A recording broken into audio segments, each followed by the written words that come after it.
اب آخری بات جس بات پہ میں آپ کو یہ لانا چاہ رہا تھا، پورے بیک گراؤنڈ کو بنانا چاہ رہا تھا کہ 7 دن میں 7 کروڑ روپے کیوں آئے۔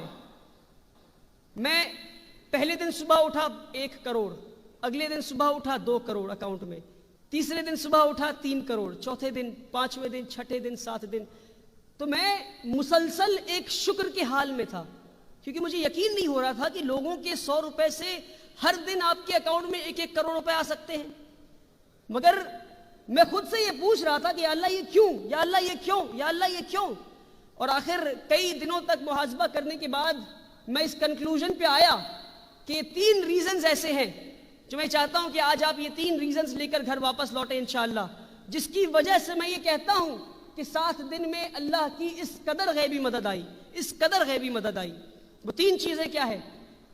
فرسٹ، کہ ہماری نیت صاف ہو، ہماری نیت صرف اور صرف اللہ کی رضا کے لیے ہو، یعنی اگر انگریزی میں بولے the intention should be in its purest form, and the purest form of intention is nothing but the fact that you do everything۔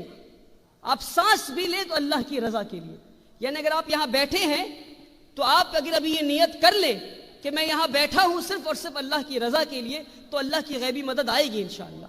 دوسری بات کہ آپ محنت کریں، آپ محنت کریں۔ کیسی محنت؟ صحابہ والی محنت۔ کیسی محنت؟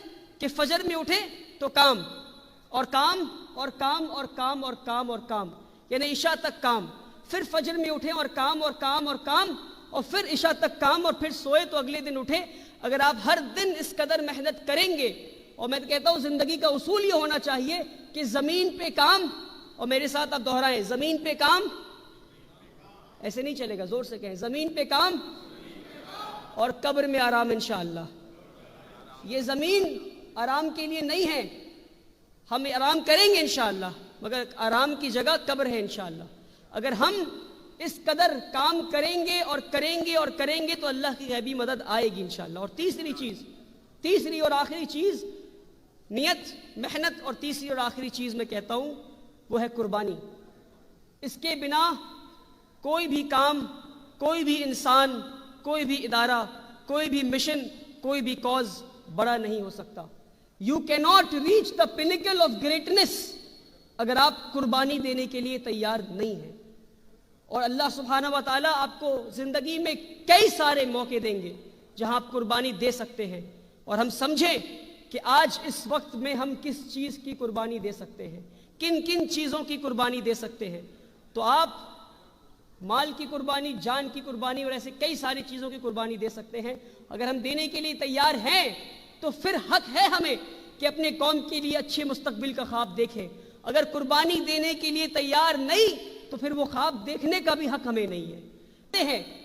اور ایک اور بات، آپ اس بات پہ کوئی اتفاق رکھتا ہو نہ رکھتا ہو، مگر آپ یہ سمجھیں کہ زکوٰۃ ہمارے مال کا میل ہے۔ یہ بات مانتے ہیں آپ؟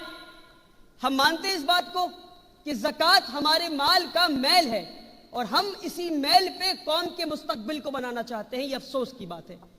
اگر قوم کے مستقبل کو بنانا ہے اور تیار کرنا ہے تو ہمیں یہ سمجھنا ہے کہ ہمیں زکوٰۃ سے اوپر اٹھنا ہے۔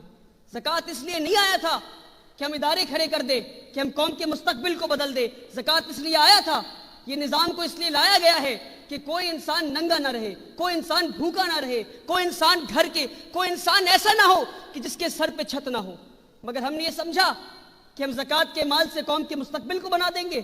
اپنے مال کے میل سے قوم کے مستقبل کو بنا سکتے ہیں کیا ہم؟ نہیں بنا سکتے ہم۔ آج ضرورت ہے کہ اپنے محاسبہ کریں ہم، اور بہار انجمن جیسے اداروں کا ہم ساتھ دیں، اور زکوٰۃ سے آگے بڑھ کر ہم تعاون کریں تاکہ قوم کی مستقبل بن سکے انشاءاللہ۔ کریں گے انشاءاللہ۔